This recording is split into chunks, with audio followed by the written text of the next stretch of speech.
Masama ba yun? Ano lang? Naano ko lang. Naano ko lang sa Panilig ko yun. yan lang. Ilan ko lang. Pag ganun na lang.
Ano pinagkaiba nila sa number natin? Ano siya? Hindi, ano? Ano na? Para sa kasi maalam. Parang mo siya may bedsheet. Hindi. Basta, mas mahal ko kasi ano, para siya may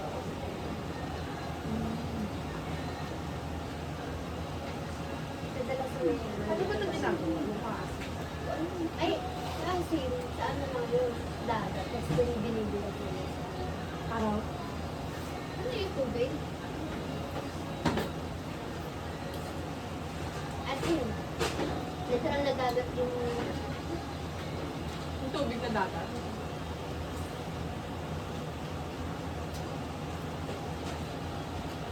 Di ba may nakakatano yun? Hindi po. Ito ba?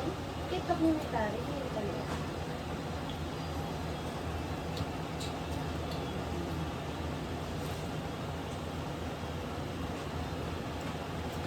Naguto ka na to? Ito pa na.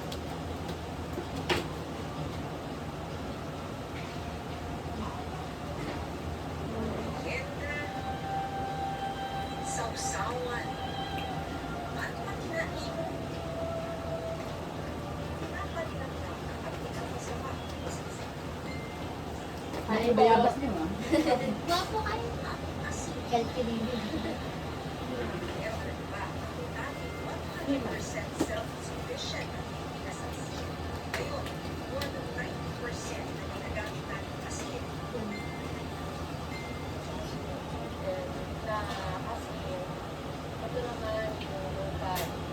Ang mga salt farmers sa bansa, Ano may rapson? Ay, yung literal lang. sir, may pag-asa pa bang muling makabago Mga ang agents. salt Ayun, farmers sinapakan sa pa na Pilipinas? nila. Ayun na yung the process nila. Asin. May mga ano na yun. Ano yun?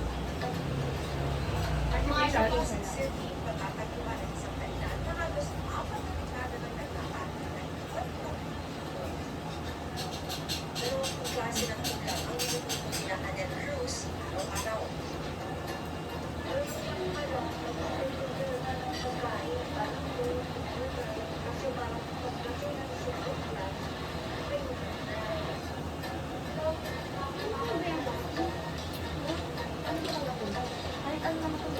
binabalik-balikan daw ng mga customer ang kanilang lutong ulam.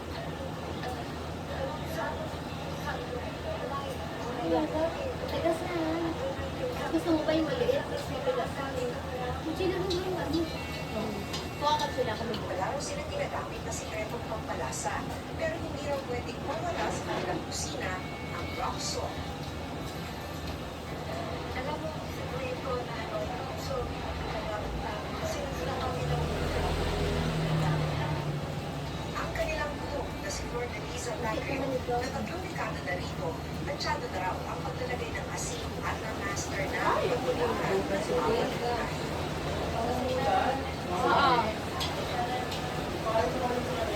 Ang daw. Pero naabutan yun. Diba, sabi ko sa inyo, magkikita sila eh. Mami, magkita sila. Nagkasabay sila. Nagkasabay. Dito pa rin sa Pasig City, iba't Ngayon? Apo. Nagkawin tayo na. sa kanilang mga ice juices, best seller dito ang sea salt latte na special recipe ng kanilang kape. May sea salt na pinagkakaroon sa Kasi nakikita na. Lagi dito.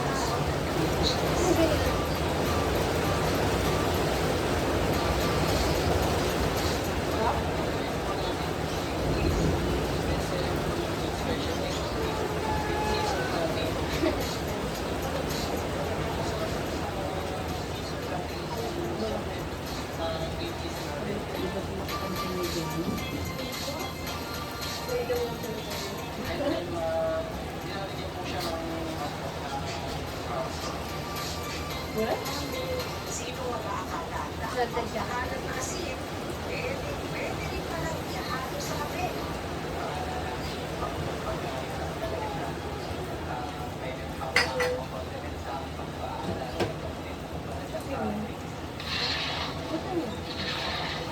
Nakain mo ganito. Pero bago naman makarating sa ating mga kusina at kainan ang asin, nagsisimula ang produksyon ito sa salt farm. Tulad ng makikita sa Pangasinan, Bulacan, at dito sa Nasugid, Batangas. Pinadagsin ka. Isa sa mga may-ari ng asinan dito ang kasawang Sherry at Jimmy Margulan. Hinahanapan ka dito Yun ay expert, no? Huwag na mabasa.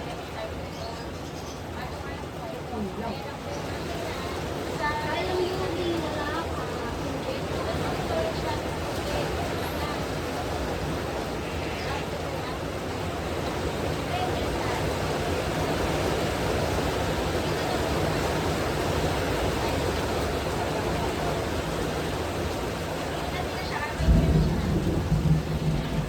tuwing January hanggang May ang harvest season sa asinan.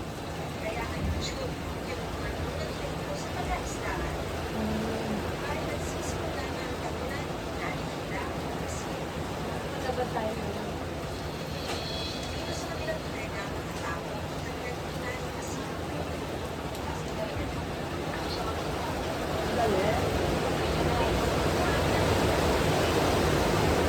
Ibinibenta nila ito sa iba't ibang bayan at palengke sa Batangas. 350 pesos ang sako ng packet. Karaniwang natutunan sa kanila sa pamilya nila ang asinan. Kaya, natin ang base sa so, halos sa season ng asinan.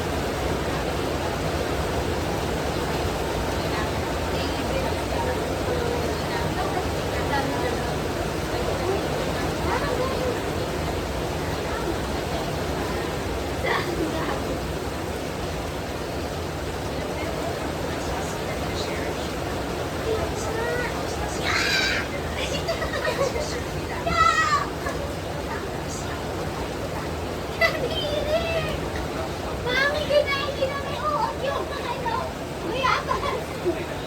Ganun man naman. Yung sa labas ko. Sa kanto? Ako din. Kinakain ko ng dahil hindi ko na napapansin niya kasi wala ko sa labo pa kinakain ko yan. Ang liit pa naman ng kami. Asinan sa kanilang lugar. Nagamit niya sa kanilang kainan. Nakasarap kasi ata pa rin talaga naman. Buti nakita nyo. Ang dami nito isa. Buti nakita nyo. Si Alex ko. Naruwa niya. Saan? At tanggalin niyo lang yung buto kaya meron ka kami tinatanong. Pero yung iba po wala naman yung part na kami. Sabi ni Alex, hindi ba ako magkakasakit daw? Hindi yan.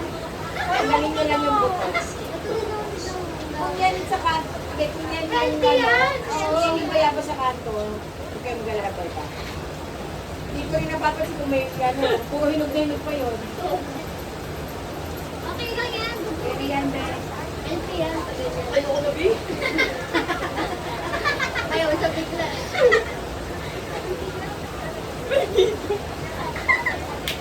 Huli. Sarap ko lang nabulot. Tamis ka naman. Ayon sa mga nakausap ng Rivera, mas mabenta pa rin ang mga mas masilang kasi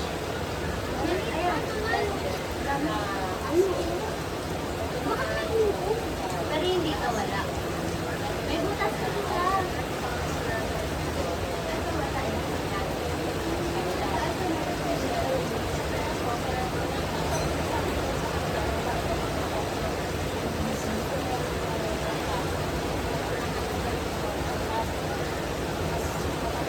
Paano mo nakita?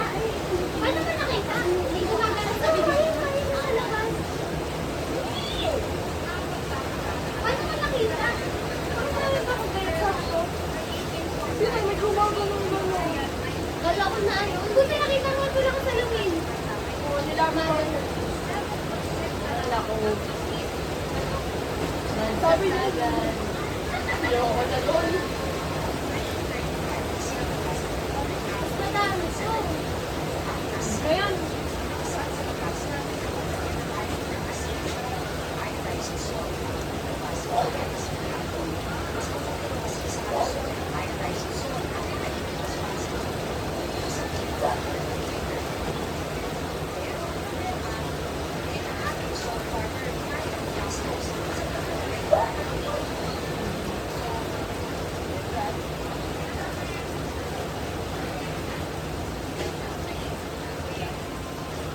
Inuhugasan din kaya nila yung asin.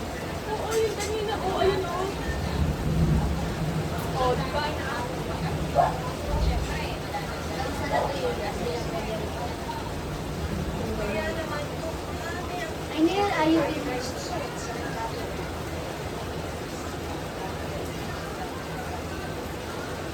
Sarap lang. Hindi mo alam yung nanay na uudol na kain mo. Nakain ka pa kanina na?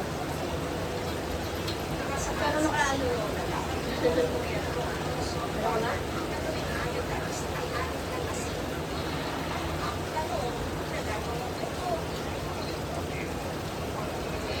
Asin yung bulo.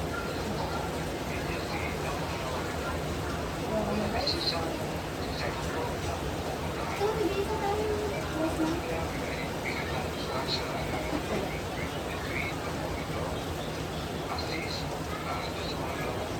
Sira.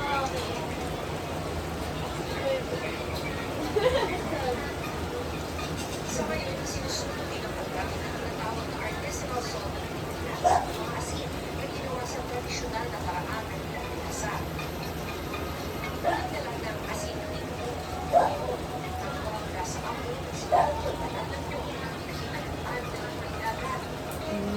So iba ay paras na apoy sa may dagat na sinala. Itinaan sa apoy ng mga sila. Lalagyan din ng pagkakalan ko. Bunso ng mga hingay na galing din sa may dagat. At ang asin sa buwibong at sa pares na galing din sa may dagat. Lalo sa palm leaves. Galing naman. Parang pare-pares lang sila mahal. Hindi lang asin May ay banana pagkakasa ang mga ito. Bahagi na ang asin ito ng ating kultura. Ate ko ko yung salted ka. Ano lang? Oh, babe. Parang kumain ng ano. Masarap ang suya. Ng kape na may asin. Kasi salted talaga to. Eh, caramel naman ah. Eh, parang hindi naman kakainin na uod yung ano ko. Hindi, acid yung Mamamatay na agad yung aso. Sabi niya kanina, sabi niya, hindi ba ako magkakalakad nito? Papalakas nga rin si Sensa yan eh. Di ba, Mami? Pampatibay na ka, Sigmura. Ay, maputa si Lucas din ko dito. Hindi yun. Naman larvae.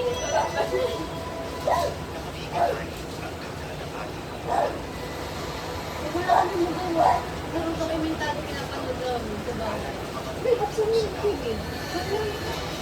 Sino yung maguwal si Grace? Panood ko yun. Wala pa doon sila. Ikaw. Ang galing na pagkakaisip nila na kung ano. Paano may natay? Nandun lang. No, tayo ngayon, mama. Tapos natatawa ako. Gusto ko dokumentary mga Ah, bata. sige. Hanap ako ng mga naalala ko mo ano, may nag-comment, na nakita sa Facebook, sabi ko, nandun pala yung nanay ng pinapatay, umiiyak na. Wala daw ginagawa. Legit mo? Sa MMK nga na akala ng mga tao na habang ginagawa yung criminal, nandun talaga yung nanay. Kasi Wala. parang nandun si Dimple sa siya. Na parang, tama lang, nagwagay si Dimple, di ba? Nasabi ng taong bayan. Andiyan ka na. Hindi nila na-gets. Parang sabi, sa harapan mo. Hindi na-get na parang imaginary na yun kasi binabasa na yung testimony ni Ana. Si Janice, no? Oo. Ganda na. Nakita, ayun nga, pinakita ko yung picture, yung saksak sa ano. Ang dokumentary ni Gara sa Wow, ay, di ako nakatulog na sa panood. Trauma. Ano ba kayo panoorin nila? Ako matakot. Tapos napanood. Iisipin ko na doon pag-uwi. Ay, natulog ang pinanood pa namin ng mga ano na, gabi. 11. Ako yung gabi ko pinanood. Ka na? Ulit!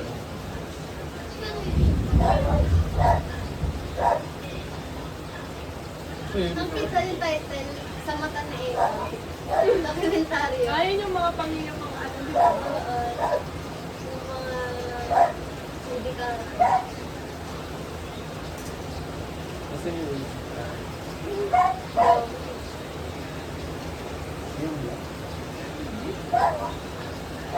Maliliit lang naman sila. Kasi nakakatingin.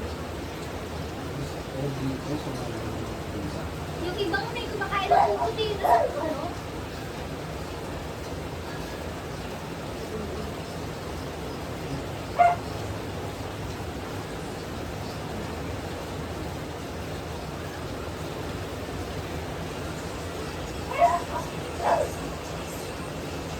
Oh shit!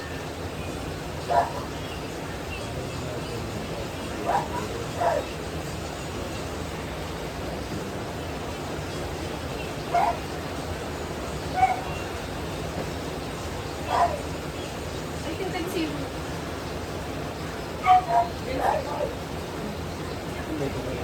Anim.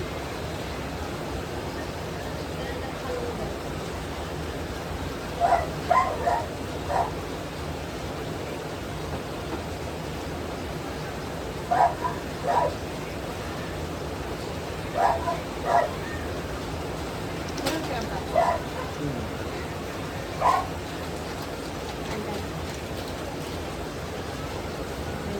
Tayo sa maalat? So, first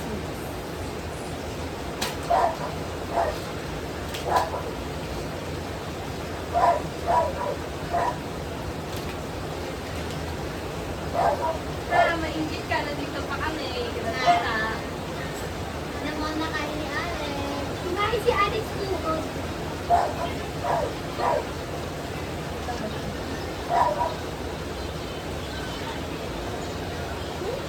Kaya to, may ginagawa dito.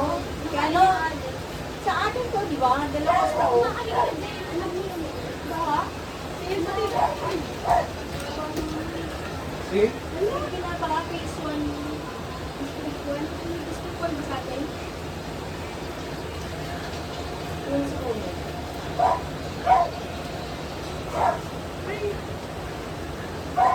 Baka sa ulit, Eh. hindi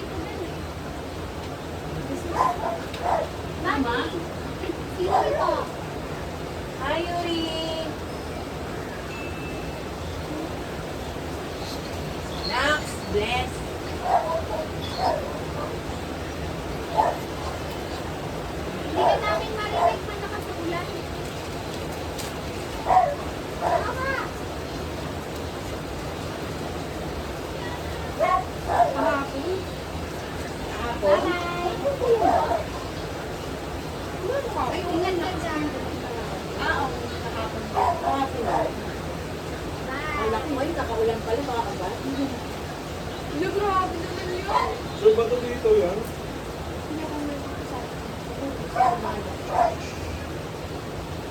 Gabi ito. Ay, oo.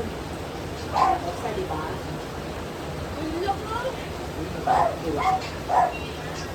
Yung si Del Monte nakalagay, kasi nakita ko yung ano, may nakalagay phase 1.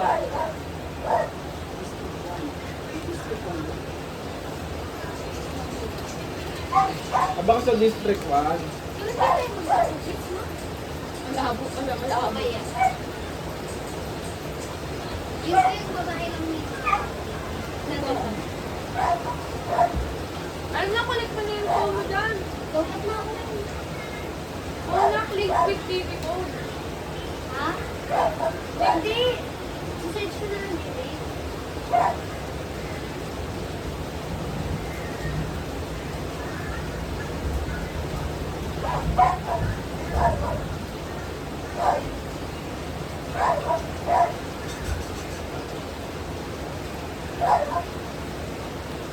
Makeover. Condo. Hindi pa nanonood din. Pinanonood ko na kung nila. Ah, ganyan si tita. Sabi ko, extreme. Sabi ko, pangarap ko maganyan eh, kahit ibahin na lang yung bagay. Ay, ganun Wala, ba? Basta. wala ba kayong ginagawa? Gusto nyo ba? Ano ba yung mga parang hindi ko matapos? Hindi kita. Si Eloy? Si Elwin, gusto niya niya. Interior niya tita. Bakit ba tita? Parang Dati nagmaganda yan ng video. Sa mahal-mahal pa. ay, hindi na po kasi ako nanonood eh. Dati maganda eh. Ngayon, hindi ako nagagandaan ngayon. Parang, Common ako. Mamaya pa tita panoorin ko. Dati kaya po kita mo sa iba ako nanonood. Dati po nang gawa na dati. Oo. Pa mga social work. Ako, hindi.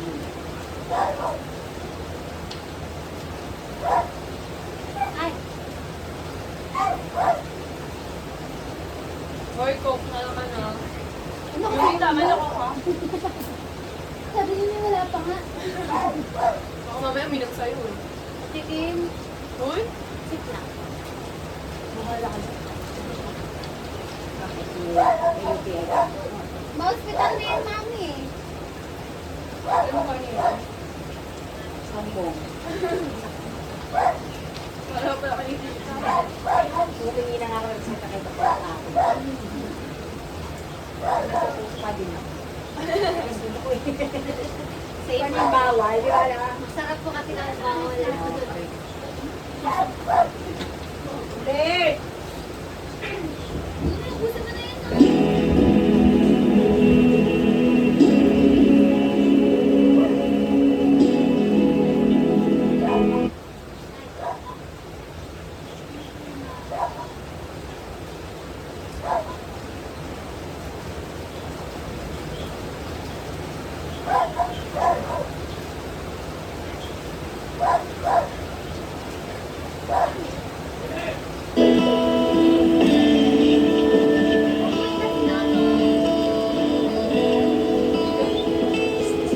Tulog pa ang umaga, gising na sila.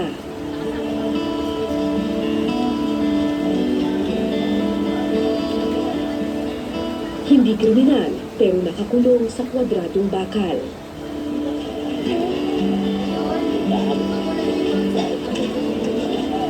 May tahanan sila sa probinsya, pero kalahati ng buhay nila tinitiis sa maladisyertong lupa.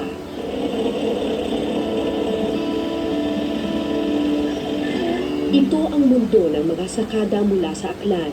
Taon-taon, tumatawid sila ng dagat patungo sa mga tubuhan ng Batangas, Laguna at Pampanga. 6 na buwan sila sa ganitong tirahan, 700 siksikan sa mga malapugong container van. Sinong mag-aakalang may batang makakatiis sa buhay na ito?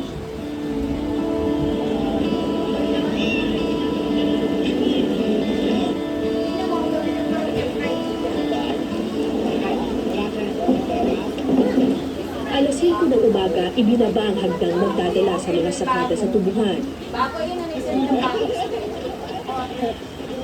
Isang bata ang nasa dulo ng hagdan.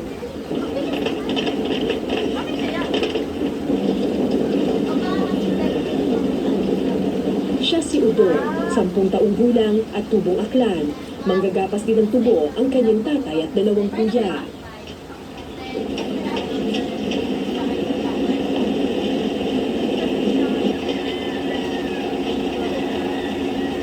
Alas 6 na ng umaga nang marating namin ang tubuhan.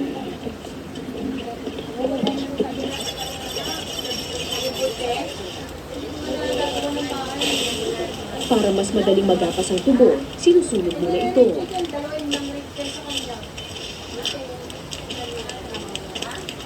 Nagbabaga ang lupa pero tuloy sila sa paggapas.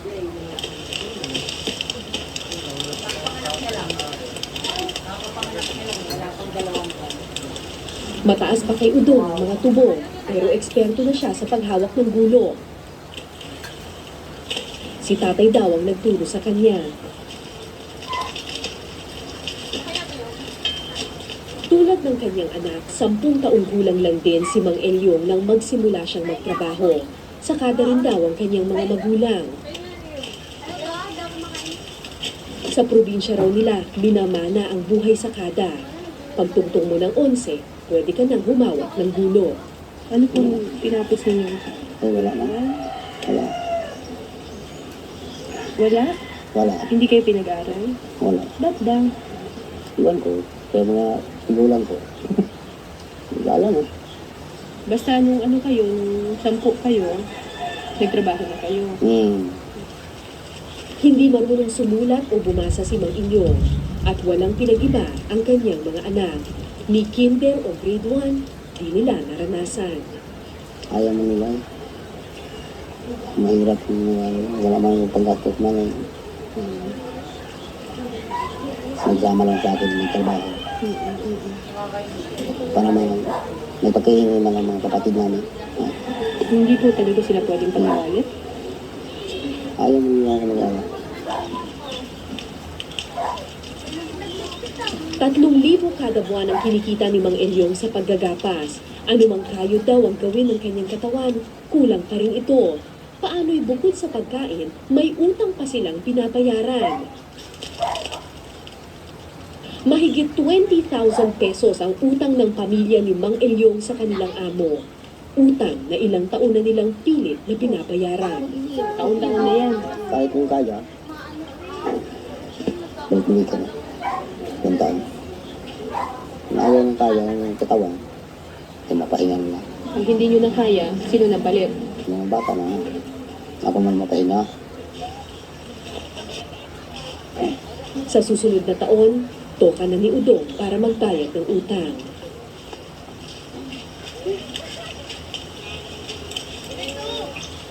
Bata sa paningin, pero parang matanda kung kausapin. Ano mas gusto mo? Laro o trabaho? Trabaho. Yeah.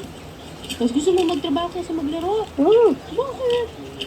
Hindi, maganda ang trabaho. Makita ka ng pera, kayong laro. Wala ka makakita daw. Ano, atin mo naman ang pera. Ang bata-bata mo pa. Yung pambili yung bigas, yung walang bigas. Pambili ng bigas, eh, hindi naman dapat, may trabaho naman si papa mo, eh, si papa naman na lang ang bibili ng bigas. Matanda na. Ano na? Matanda na.